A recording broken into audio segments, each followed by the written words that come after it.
quiero enfocarme en este día un poquito a hablarte justamente de esto que como cristianos es algo que no debería de ser parte de nuestra vida, sino debería de ser nuestra vida. Y es la oración. La oración no es algo que deberíamos hacer más o menos a veces. No, la oración no es algo que deberíamos hacer solo por los alimentos o solo cuando nos vamos a dormir o solo no sé cuándo hagas la oración. No debería de ser parte de. Porque el que sea parte de mi vida es que tengo mi vida y forma parte, pero otra cosa es que sea mi vida de oración. ¿Tiene sentido, iglesia? Y quiero hablarte un poquito precisamente de esto, porque si somos honestos, no respondas, por favor, nada más piénsalo en tu mente, pero si somos honestos, ¿llevas una vida de oración como cristiano? Que lo puedas meditar, que puedas pensar en eso, la verdad, ¿llevo una vida de oración? ¿Que tengo ese hábito de orar? ¿Sabes? Porque no se puede decir que soy cristiano y no oro, pues. Porque es cómo me comunico con Dios. Es esa interacción que tengo con Él. No se puede decir soy cristiano, pero no tengo una vida de oración. No se puede. Necesitamos tener esa vida, ese hábito de oración. No es unos días así, cuando me siento mal, cuando a veces quiero. Porque sabes que veo que Jesús, cuando está con sus discípulos, Él les cuenta una parábola en Lucas, me parece que es en el capítulo 18, si no me estoy equivocando. Lucas le cuenta una parábola a sus discípulos que habla acerca de orar. Les dice, tienen que orar en todo tiempo, no nada más a veces, no solo cuando tienen problemas, no solo cuando se les ocurre, cuando están tristes, cuando están enfermos, no, siempre, en toda ocasión, pero también les dice, pero sin desmayar.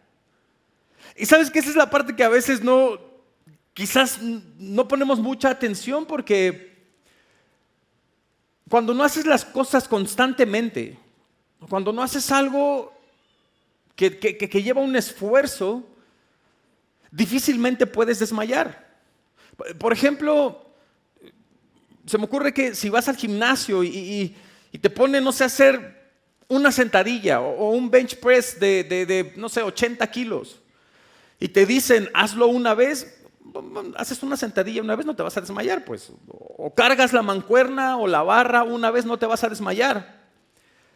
Pero si te dicen, hazme una serie de 50 repeticiones, quizás ya por la número 10 ya sientes que te vas desmayando. Y por algo Jesús les está diciendo, ¿saben? Necesitan orar sin desmayar, porque entonces la oración implica un esfuerzo con la posibilidad de desmayar. Y entonces la situación es que cuando entendemos un poco la parte de desmayarse, podemos interpretarlo también como desanimarse. Pero ¿por qué razón Jesús le está diciendo a sus discípulos, oren sin desanimarse, sin desmayar? Creo entender que es porque usualmente nos desanimamos cuando oramos y no recibimos algo. Cuando oramos por algo y no vemos respuesta, te desanimas. Porque a veces como personas creo que nos gustaría orar por algo y ver la respuesta inmediata. Si Aladín tiene al genio azul y rapidito le responde, ¿cómo mi Dios que está en el cielo no me va a responder rápido? Si me ama. Y es ahí donde a veces, querido, cuando oras y oras y oras por algo y no ves que la situación cambia, entonces empiezas a desanimarte un poco, empiezas a cuestionarte, realmente no sé si Dios me escucha, no sé si mis oraciones llegan a Él. No sé si no quiere responderme y empezamos a desanimarnos, pero por eso es importante entender. Jesús les dice, sigan orando. De hecho, no quiero detenerme mucho en esa parábola, pero la parábola en Lucas, reitero, cuando la lees, habla de un juez que no teme a Dios ni a hombre y una mujer que está insistente diciéndole, hazme justicia. Y el juez dice, llega un momento en donde la insistencia de la mujer lo llega al tope, que dice, ¿sabes qué? Más vale que le haga caso a esta mujer porque ya me va a hartar, y le hace justicia. Entonces, esa parábola Jesús se la cuenta a sus discípulos como diciendo, mira, quizás tu oración no es contestada luego, pero sigue insistiendo. Y tal vez por tu insistencia el Señor te responda. ¿Dices amén? Vamos a unas palmas todos juntos. Pero la cuestión o quizás la clave es no desanimarse, sigue orando. Pero ¿sabes qué es lo interesante? Que no entendemos la oración. Mira, ¿Cuántos tienen un teléfono, un iPhone? Si tienes Android, al ratito oramos por ti, pero pero déjame preguntarte, ¿cuántas veces al día cargas tu teléfono? Porque aunque puedes hacer muchas cosas en tu teléfono y te sirve para comunicarte, para estar conectado, Instagram, Facebook, lo que tú quieras. La verdad, cualquiera de nuestros teléfonos, cuando no tiene batería, no tiene esa fuente de poder, no sirve de nada. O sea, no importa qué tan moderno sea, no sirve de nada si no está cargado. Te prometo, conozco gente, no en esta iglesia, en otras iglesias, querido, llevan su cargador a todas partes. A todas partes, no tienes, aquí tengo tu cargador y lo conectan en todas partes su teléfono, porque no quieren quedarse sin batería, pero no tienes un hábito de oración. ¿No te parece incoherente? O sea, llevo el cargador de mi teléfono porque no quiero que se me descargue, pero nuestra fuente de energía, que es la oración, la descuidamos. ¿Sí tiene sentido? Entonces, cuando entiendes, sabes, la oración es la forma en cómo puedo comunicarme, cómo puedo recargar mi batería, cómo el Espíritu Santo puede guiarme. Quizás le empiezas a dar un poco más de importancia. Y si me permite sugerirte, amado hermano, muchos cristianos no sabemos cómo orar. La verdad. Y por eso quiero que en las próximas semanas nos enfoquemos un poco en esto, en la oración que Jesús les enseñó a sus discípulos. Y antes de continuar, te invito a que me acompañes en una oración. Donde quiera que estés, inclina tu rostro y vamos a orar a nuestro Padre. Padre Santo, te damos gracias, papá. Gracias por tu amor, gracias que nos escogiste a cada uno de nosotros para ser hijos tuyos. Gracias. Gracias porque tú pagaste ese precio, ese trámite legal en la cruz del Calvario, donde anulaste el acta de los decretos, Señor, que nos acusaba a cada uno de nosotros. Y nos diste el derecho de llegar a ser hijos tuyos. Gracias, Padre. Te rogamos, papá, en este día tú abras nuestro entendimiento, nuestro corazón, nuestra mente para recibir tu palabra. Que tú traigas, Padre Santo, de acuerdo a tu voluntad, sanidad, restauración, paz, gozo, tranquilidad, sanidad a la vida de cada uno de los que estamos aquí. Sobre todo, Padre, que sea tu palabra poderosa, que hable a lo más profundo de nuestro ser, que escuchemos tu voz, que nos guíe, que nos exhorte, que nos enseñe. Nos ponemos en tus manos, papá, y te damos gracias por la oportunidad, la bendición que nos das de aprender de tu palabra. En el nombre de Jesús. Amén. Y amén, Padre Santo. Amén. Amén. ¿Sabes? Creo que la oración es importante, querido, no solamente porque es la forma en cómo hablamos con Dios, sino es la forma en cómo nos comunicamos con Dios. No, hay algunas diferencias, quizás sencillas, pero importantes entre hablar y comunicarse. No es lo mismo. El hablar es simplemente transferencia de información. Pero el comunicar un mensaje no solamente es transferir información, es transferir esencia. Cada que Jesús comunicaba un mensaje, no solamente hablaba por hablar, no solamente transfería conocimiento, información. En cada mensaje que Jesús daba, iba parte de su esencia de Él. Iba parte de lo que es Él, de lo que representa Él, de su carácter. Y esa es la cuestión que necesitamos comprender un poquito, que ¿estoy hablando con Dios o me estoy comunicando con Dios? Porque el hablar y comunicar muchas veces dices cosas que no sientes, y eso es hablar por hablar. Y el hablar, déjame ponerte un ejemplo, es a veces cuando dices, Señor, bendice a mis enemigos. La neta no quieres que los bendiga. La verdad no quisieras que les fuera bien. Entonces dices una cosa mientras estás orando, estás hablando, pero no estás comunicando lo que realmente sientes. Cuando en realidad deberías decir, Señor, la verdad no quisiera que los bendigas, porque me han hecho daño. La verdad, no quisiera, me molestan. Pero hágase tu voluntad, no la mía.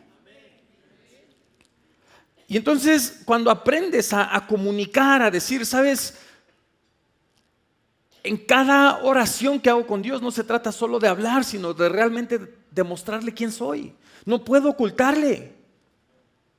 Por mucho que yo quiera decir, no, sí, Señor, te pido por estos hermanos que me han tratado mal, que me han ofendido. La verdad es que si no lo sientes, tu oración es en vano. Siempre es mejor llegar delante de Dios y mostrar la esencia de quién verdaderamente eres tú, de decir sí. La verdad, sí estoy enojado. Cuando cometes un error, un pecado del que quizás estás arrepentido, no siempre estás arrepentido. Y a veces llegamos porque es lo que suena bien, eso es hablar porque suena bien, porque es lo políticamente correcto. Señor, perdóname, me arrepiento de, no sé, de haber visto pornografía, de haber fornicado, de haber tenido relaciones fuera del matrimonio, lo que tú quieras. Pero muy pocas veces llegas con esa esencia de decir, Padre, la verdad, sí lo disfruté. Y la verdad, si no me guardas, volvería a hacerlo otra vez. Eso es honestidad, eso es, estoy comunicando mi esencia. La verdad, sí lo volvería a hacer. Pero te ruego que por medio de tu Espíritu Santo me des la fuerza de no caer en la tentación. Soy honesto, digo la verdad. Pero hay otra parte que considero también distinta e interesante en la oración, que no solamente es hablar, no solamente es comunicar, es conversar. Y también tiene implicaciones diferentes. Puedes estar hablando con alguien, pero no conversando. Incluso puedes tener a la persona enfrente de ti y estar hablando con ella, pero no estar conversando. ¿Por qué? Porque la conversación implica que la otra persona interactúe contigo. La conversación implica el tú hablar, el comunicar, pero el guardar silencio para escuchar el mensaje de la otra persona. ¿Cuántas veces has estado hablando con Dios sin conversar con Dios? Porque hablamos mucho, pero prestamos muy poca atención a lo que Él quiere decir. Nos gusta la parte de pedir, de hablarle, de decirle nuestras necesidades, nuestras inquietudes, pero nos cuesta mucho guardar silencio y esperar el momento a que Dios responda qué es lo que Él quiere decirme. Entonces tendremos una conversación. ¿Sí tiene sentido, iglesia, lo que trato de transmitirte? Y entonces cuando entiendes estas tres partes de hablar, de comunicar o de conversar, vale la pena preguntarnos, ¿qué hago? ¿Qué estoy haciendo cuando oro? ¿Estoy solamente hablando por hablar? ¿Me estoy comunicando con Dios o estoy conversando con Dios? Es decir, tengo la capacidad de guardar silencio y esperar a que Dios me hable lo que Él tiene que decirme, a escuchar lo que Él quiere decirme, lo que Él quiere enseñarme. Y sabes, un día Jesús estaba orando en cierto lugar, dice la Escritura, y cuando terminó de orar, uno de sus discípulos se acercó y le dijo, Señor, enséñanos a orar. ¿Sabes por qué? Yo no sé a cuántos les gusta el fútbol, a cuántos les gusta el básquetbol, a cuántos les gusta el arte, pintura, danza, música, a cuántos les gusta, no sé, lo que sea que te guste, pero a mí me gusta el arte. Y sabes, si Picasso estuviera vivo y me dijera, Emanuel, regálame 10 años de tu vida y yo te voy a enseñar a pintar como yo lo hago. Yo te voy a enseñar a pintar de la forma en que cuando las personas vean tu pintura se queden cautivados. Que las personas que saben apreciar el arte se queden sin aliento. Porque va una parte de ti en esa pintura. Yo lo haría con mucho gusto. Si Lionel Messi me dijera, Emanuel, yo puedo enseñarte a jugar como un artista. Yo puedo enseñarte a jugar como que cada vez que traigas un balón parezca un poema, cada vez que estás dominando el balón, cada vez que juegas, cada vez que burlas a los demás, que metes gol. Pero necesito que me regales 10, 15 años de tu vida. Yo le diría, por supuesto. ¿Y quién de nosotros, si admiramos a alguien, un cantante, algo, que nos dijera, yo puedo enseñarte a hacer esto, a ser el mejor en el área, a ser el mejor en esta dinámica, al ser el mejor en esta disciplina, pero necesito que me des 10, 15 años de tu vida? ¿Quién de nosotros le diría no? Claro. Pero viene Jesús y te dice, yo puedo darte mis pensamientos. tú puedes tener la mente de Cristo. Pero no son 10 años lo que necesito toda tu vida. ¿Y qué es lo que muchos decimos? No, gracias, así estoy bien. No te necesito, yo puedo hacer las cosas solo. ¿No te parece una ironía, una locura? Llegar en algún momento como este discípulo y decirle: Señor, enséñanos a orar, enséñanos tu voluntad. Enséñanos cómo hacer las cosas, cómo vivir la vida, cómo tener la mente de Cristo. Y entonces Jesús le responde ese día, les dice: mira, en Mateo 6:5, Él está con sus discípulos y les dice: miren, cuando oren, no sean como los hipócritas. Porque a ellos les encanta orar de pie en las sinagogas o en las iglesias y en las esquinas de las plazas, es decir, en lugares públicos, para que la gente los vea. Eso es lo que les gusta a ellos, empezar a orar para que la gente diga: wow, ¿cómo oran estas personas? Pero les aseguro que ellos ya han obtenido su recompensa. Pero tú, es decir, le dice a sus discípulos: pero ustedes, cuando se pongan a orar, entra a tu cuarto, cierra la puerta y ora a tu Padre en lo secreto. ¿Eso quiere decir no puedo orar en público? No necesariamente. Lo que está diciendo es: no lo hagas para que la gente te vea. Hazlo porque quieres tener una relación cercana con tu Padre. Y date cuenta que siempre lo muestra a Dios como Padre. Ora, entra en lo secreto con tu Padre. Y así tu Padre, que ve lo que haces en secreto, Él te recompensará. Versículo 7. Y al orar, escucha, no solo hablen por hablar, como lo hacen los gentiles o la gente que no conoce a Dios.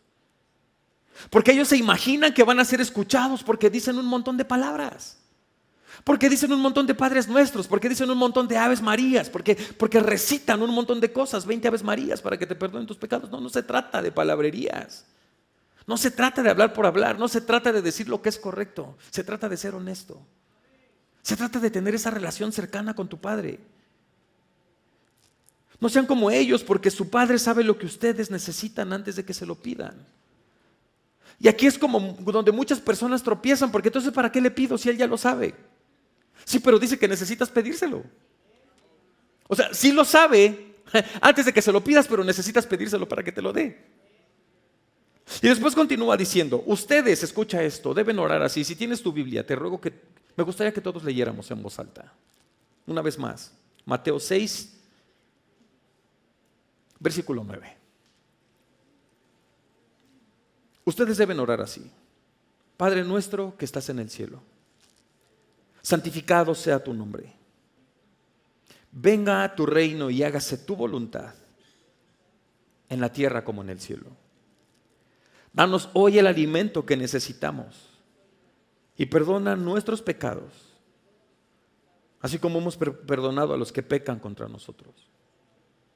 No nos dejes caer en la tentación, sino líbranos del maligno. Y esta es como una estructura de oración que Jesús dejó. No necesariamente que lo tengas que orar exactamente eso, sino es como una estructura de ciertos, vamos a llamarle pasos, que puedes seguir en tu oración. Y quiero enfocarme en el primero. Y en las próximas semanas vamos a hablar quizás de otros importantes. Todo en la oración es importante. Pero quiero enfocarme en esta parte, en Padre nuestro que estás en el cielo. Porque antes que nada, para iniciar esta oración, antes que nada, querido, necesitas ver a Dios como tu Padre para tener esa relación. Mientras no veas a Dios como tu Padre, nada de esta oración te va a servir, nada, absolutamente nada te va a servir. Si siempre ves a Dios como alguien externo a ti, como una fuerza sobrenatural nada más, si ves a Dios como un ente que no puedes ver, que simplemente pues está ahí, pero y no lo ves como tu Padre, como ese Padre personal al que puedes acercarte con confianza, con sinceridad, con honestidad, sin temor a ser juzgado, sin temor a ser desechado. Si no lo ves de esa forma, nada de esto te va a funcionar. Y quizás es ahí nuestra frustración, donde no entendemos, de verdad es mi Padre y puedo acercarme así. A veces preguntamos por qué no responde, por qué no recibo la guianza, porque no te acercas como padre, no te acercas como hijo. Ves a Dios, reitero, lo puedes ver como Señor, lo puedes ver como Rey, lo puedes ver como general, porque todo eso es general de los ejércitos celestiales, Rey de reyes y Señor de señores. Pero la revelación más grande que Jesús está enseñando es Padre nuestro, es tu papá. Y es ahí donde mucha gente tropieza, porque ¿cómo va a ser así? ¿Sabes por qué? Porque quizás no tuviste una buena relación con tu papá. Yo no sé cómo fue la relación con tu padre o cómo es en este momento la relación con tu padre. La verdad es que la relación con mi papá fue muy buena. Fue muy cariñosa. Incluso cuando estaba pequeño, cuando estaba joven, podría equivocarme, me equivocaba, hacía un montón de cosas tontas, hacía un montón de errores. Pero yo sé que siempre podía ir a mi padre y mi padre me iba a ayudar, yo lo sabía. Yo sabía que podía acercarme a mi papá y sí, seguramente me iba a regañar, me iba a disciplinar, se iba a enojar, pero siempre me iba a ayudar. Yo sabía que podía contar con él, no importaba lo mucho que me hubiera equivocado, no importara lo mucho que hubiera fallado o que me hubiera desviado, yo sabía que podía regresar a mi casa y contar con mi padre. Pero quizás esta no es tu historia. Y es ahí donde se dificulta un poco ver a Dios como padre cuando no tuviste un buen padre. Cuando quizás la imagen de un padre que tú tienes es la imagen de un padre alcohólico siempre. De un padre abusivo. De un padre ausente. ¿Sabes? Hay una historia de un joven que él estaba a punto de ser sentenciado a prisión.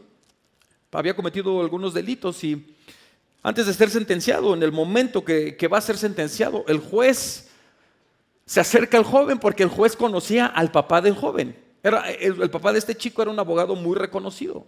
Había escrito muchos libros acerca de las leyes, de derecho. Y estando ahí, el juez no puede creer que su papá, siendo un abogado increíble, conocedor de leyes, el hijo esté a punto de ser condenado. Y le pregunta: ahora que estás a punto de ser condenado, ¿tienes algún recuerdo de tu padre? Y el joven le responde: por supuesto, su señoría, claro que me acuerdo de mi papá. Antes de darte la sentencia, me gustaría escuchar qué es lo que recuerdas de tu papá. Y el joven le responde: lo que recuerdo de mi papá es un día haber estado más pequeño en la casa y acercarme a mi papá a pedirle un consejo. Mi papá estaba escribiendo un libro, me vio por encima del libro y me dijo: ahorita no, hijo, estoy ocupado, necesito acabar este libro. Hubo en otra ocasión en donde me acerqué porque necesitaba su compañía. Y me volvió a decir: ya te dije que no, necesito acabar esto, estoy ocupado. Y ese es el recuerdo que yo tengo de mi padre. Quizás su señoría usted lo recuerda como un abogado increíble, y lo es, pero yo lo recuerdo como un amigo perdido. Y el juez, cuando escuchó esa declaración, dijo entre sí mismo, entre dientes: el padre terminó de escribir el libro, pero perdió a su hijo. Y quizás esa es una imagen más acercada de un padre que tú conoces, un padre que siempre estuvo ausente, siempre estuvo trabajando. Un padre que quizás te daba todo con tal de que no lo molestaras. Un padre que si necesitabas dinero, aquí está, pero no me molestes. Necesitas permiso para salir, sí, sal, pero no me molestes. No te das cuenta que estoy trabajando para sacarlos adelante y ustedes no valoran eso. Y a veces el no tener un padre amoroso, el que te apoyó, el que sí te disciplinó, sí quizás te regañó algunas veces, pero siempre estuvo para apoyarte. Cuando no tienes esa imagen, es difícil poder entender que Dios es un buen padre.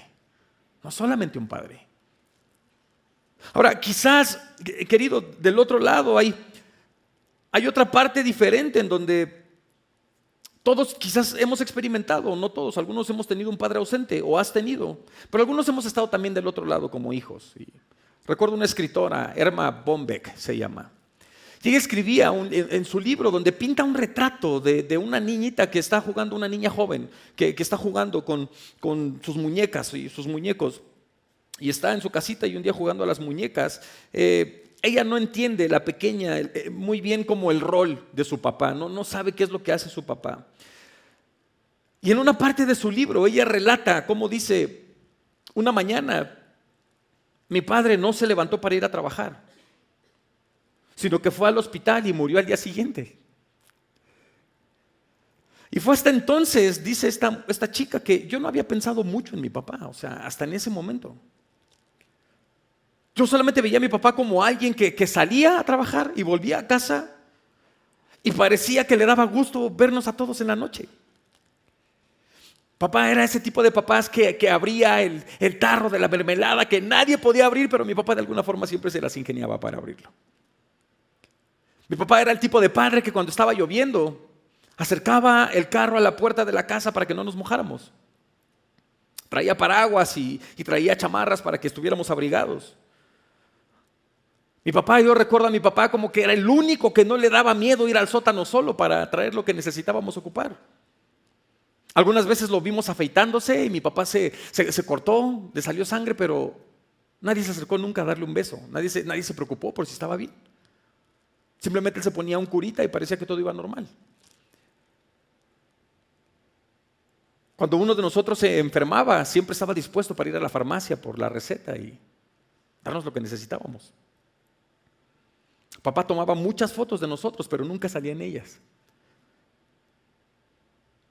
Y la chica dice, yo siempre que jugaba a las muñecas, la muñeca madre tenía mucho que hacer, cocinar, cuidar, lavar, trapear, pero yo no sabía qué es lo que hace un padre.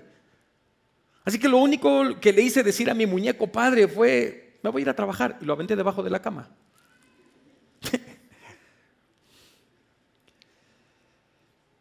Pero su funeral, dice, fue en la sala de nuestra casa. Y llegó mucha gente, nunca habíamos tenido tantas personas en nuestra casa. Gente que incluso ni conocíamos, llegaron a presentar sus respetos hacia mi difunto padre.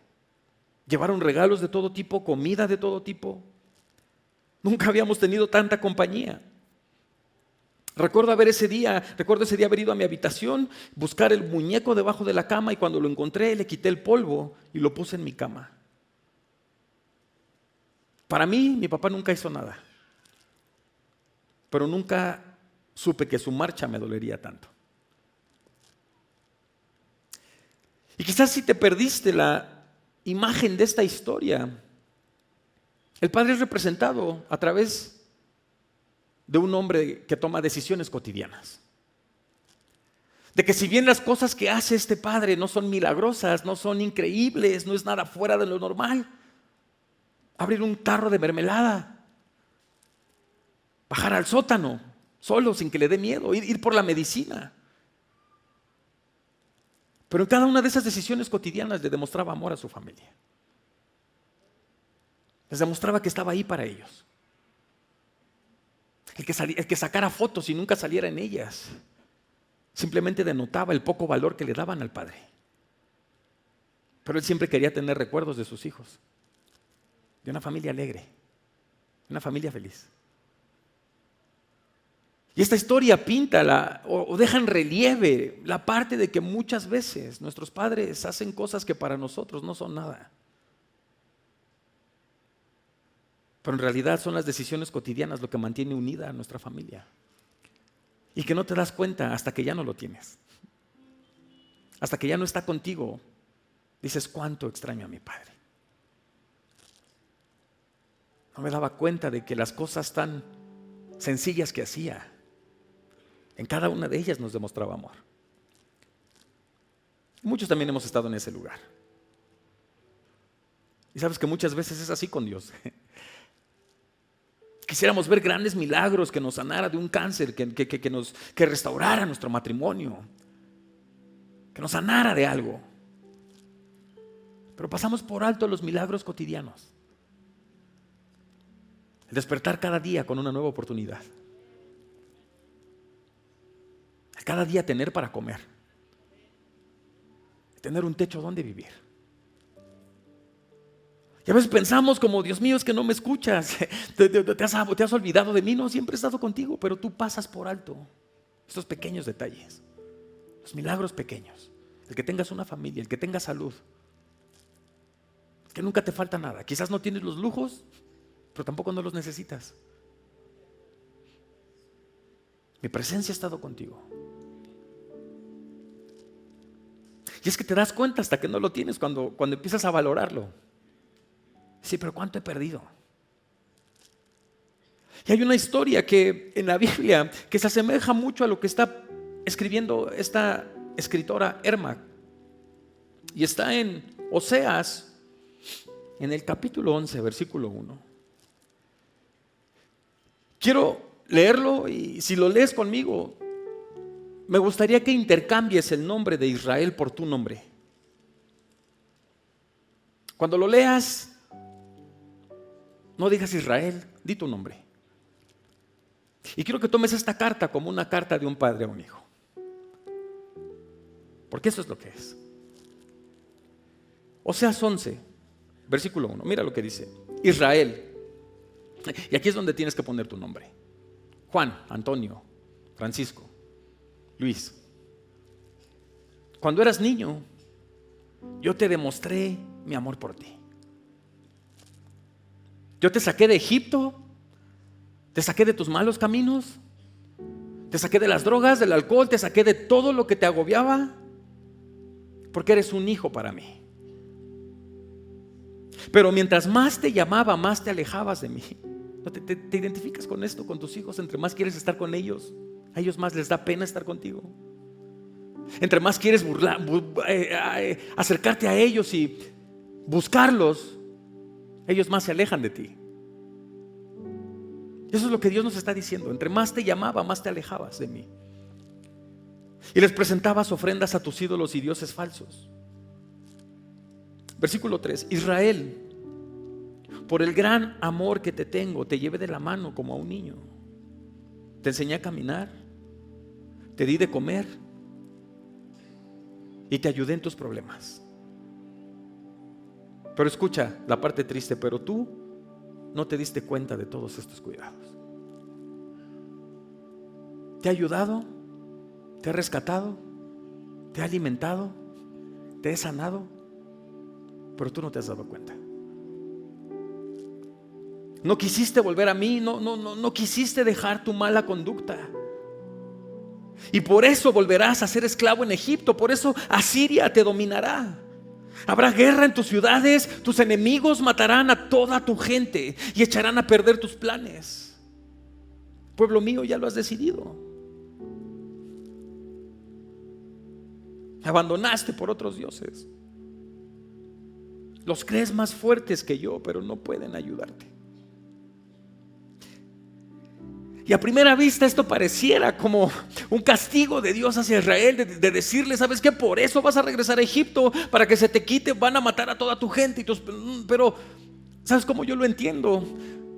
No como un castigo, como diciéndoles, ahora eso te va a pasar. No, más bien es Dios diciéndole, mira, esto es lo que te mereces. Por tus actos, no porque yo quiero castigarte, por tus decisiones, por no dejar tu mal camino, esto es lo que te mereces. Que regreses esclavo a Egipto, que te domine Asiria, que maten a toda tu gente, es lo que te mereces. Pero mira el versículo 8, es increíble. Oh Israel, ¿cómo podría abandonarte? O sea, ¿te mereces que te vaya mal? ¿Te mereces que te entreguen tus enemigos? Pero ¿cómo podría abandonarte? ¿Cómo podría dejarte ir? ¿Cómo podría destruirte como Adma o demolerte como a Zeboim? Mi corazón está conmovido, lleno de compasión por ti. No desataré mi ira feroz. No destruiré por completo a Israel, porque no soy un simple mortal, soy Dios. Yo soy el santo que vive entre ustedes y no vendré a destruirlos. ¿Por qué no damos unas palmas bien fuertes?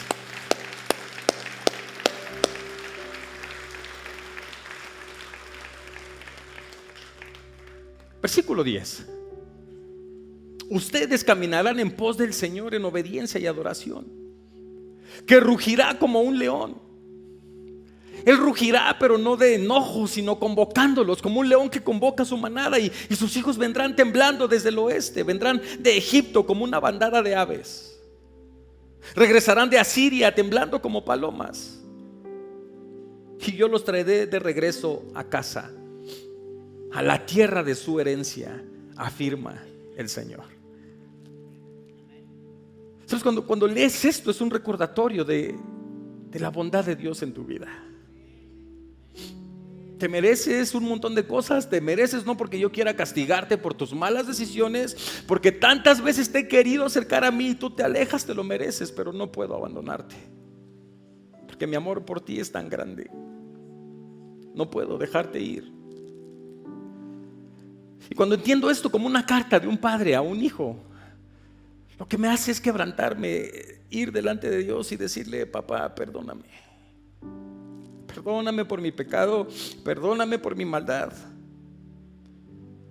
Cuando entiendo esto, me hace regresar a la casa del Padre, me hace volver en sí como el hijo pródigo, de decir: pero si en la casa de mi Padre hay tanta bondad. ¿Qué estoy haciendo aquí con los cerdos? ¿Qué estoy aquí así desperdiciando mi vida? Si incluso los sirvientes de mi Padre viven mucho mejor que yo. Cuando te das cuenta del amor del Padre hacia ti, de su bondad, te lleva a volver en ti mismo y decir: papá, perdóname. Si me he equivocado, si soy un enojón, si lidio con mi carácter, si me cuesta mucho, pero perdóname, por favor.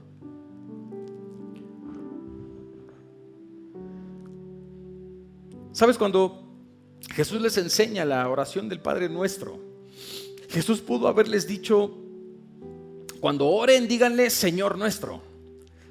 Cuando oren, díganle Rey nuestro. Cuando oren, díganle Dios mío del universo, Creador. Les dijo: cuando oren, oren así: Padre nuestro.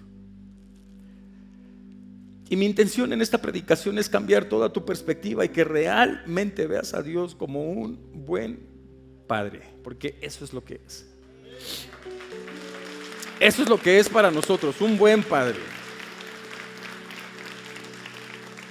Y lo que Él busca es esta comunicación. ¿Por qué Dios quiere que le pida las cosas? Si Él ya sabe lo que le voy a pedir, ¿por qué no nada más me lo da? Yo creo que las personas que han tenido un padre que te da todo excepto su compañía saben entender este pasaje. ¿Te gustaría un Dios que te dé todo lo que tú quieras, pero no te dé su presencia? Si tu presencia conmigo no va, yo no quiero ir a ningún lugar, porque Él busca esa comunión. Si te das cuenta, todo el tiempo Dios está buscando tener esa cercanía con nosotros. Nosotros somos los que no queremos. Cuando lo ves como Padre, entonces viene la siguiente parte: sea tu nombre siempre santo, o santificado sea tu nombre. Porque no puedes santificar su nombre si no lo ves como Padre. Y la pregunta es: ¿qué es santificar su nombre? ¿Que su nombre no es santo? Su nombre es santo, santo, santo. Pero no está diciendo que su nombre sea santo, sino que para ti sea santo. Y el significado que ocupa de la palabra santificado, que tu nombre sea santo, hay varias definiciones. Una de ellas es que tu nombre sea honrado, que tu nombre sea reverenciado, que tu nombre sea valorado, que tu nombre sea amado. Y eso es la oración del Padre Nuestro: papá, que tu nombre para mí sea de gran valor. Papá, que tu nombre sea de reverencia, que no sea tomado nada más como algo simple, que yo tenga esa reverencia por tu nombre, ese amor por tu nombre. Pero no lo vas a tener hasta que no lo veas como Padre. ¿Me permites sugerirte por qué el pueblo de Israel en el Antiguo Testamento, por qué tantas veces Dios les dice: este pueblo de labios me honra, pero su corazón está lejos de mí? Este pueblo me llama el Altísimo, pero la verdad no confían en mí. ¿Me permite sugerirte? Porque nadie en el Antiguo Testamento nunca lo vio como Padre. No hay nadie en el Antiguo Testamento que le llamó papá a Dios, nadie. Todos lo veían como su Señor.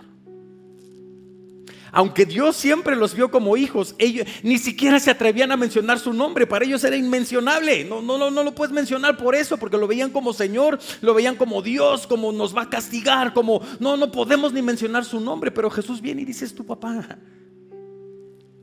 Acércate con esa confianza. Porque si no vas a estar igual que el pueblo de Israel, honrándolo con tus labios, diciendo lo que es correcto decir, pero tu corazón no está cerca de Él. Y esa es mi oración, mi deseo. Que si nunca habías visto a Dios de verdad como tu Padre, ahora empieces a verlo. Quizás digas: yo nunca tuve esa relación amorosa con mi Padre, pero ahora puedes tenerla. Yo nunca tuve esa relación cercana con mi Padre, pero ahora puedes tenerla. Yo te la ofrezco. Es lo que te dice Dios. Quizás no tuviste las caricias de un Padre que te estaba contigo en tus momentos difíciles, pero yo estoy contigo en todo momento. Y te invito a que tengas esa relación conmigo. Damos una ofrenda de palmas todos juntos.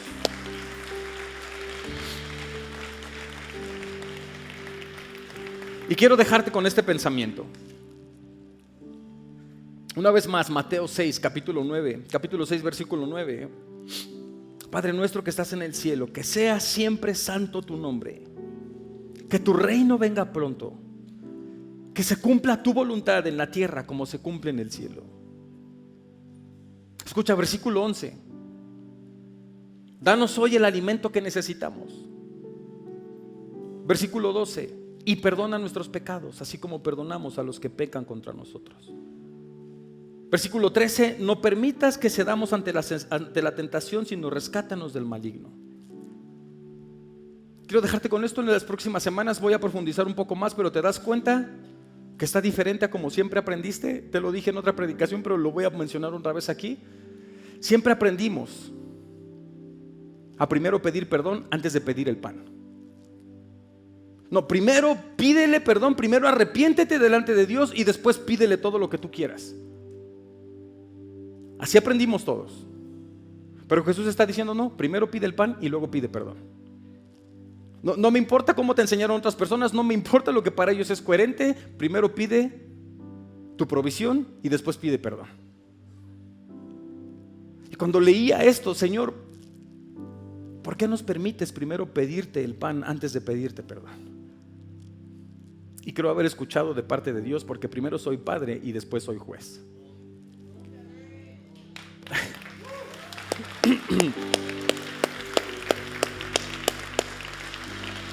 Pero sabes que aún los hijos de Dios me ven más por juez que por padre. Necesitas cambiar tu perspectiva. Y si nunca antes habías visto a Dios como tu Padre, acércate a Él como su hijo y como su hijo amado, que sacrificó a su propio Hijo Jesús por ti y por mí. Inclina tu rostro. Padre Santo,